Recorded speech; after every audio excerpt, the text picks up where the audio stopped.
দেখে আমার তো খবর দিয়ে আসছে। আমি কলকাতা বাজারে গেছি, আইতে একটু দেরি হয়েছে। বাইরে একটু দেখতে খবর দিচ্ছে, দিয়ে সেটা কইতেছে কত দোকান মতো টিন টিন ভাঙা, দেখ আয়া কেটেছে। আয়া দেখলাম আসলে ঘরে চুরি হয়েছে।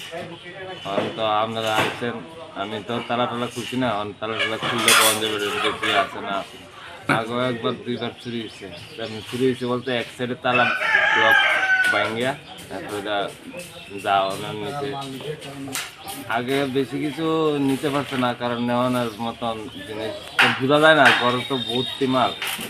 আর আইডিয়া করে করানো যায় না। ওই তো ডাইন দিকটা খুলতে লোক যতনবাড়ি বাজার সেট কর ডিউটিতে থাকে। এখন আমরা তো রাত্রে জায়গা, আমরা তো আর আই না, কেমনি কম পুলিশ আসছে না নাই না কেউ কেরা চুরি করছে কি আসবে এটা তো আর জানলাম না। এরকম হয়েছে মাছ বলে লয়ে জায়গা তার থেকে হ্যাঁ কিছুদিন পরে পরে, সপ্তাহ 15 দিন পরে পরে এরকম হয়েছে যত্ন বাড়িতে। যত্ন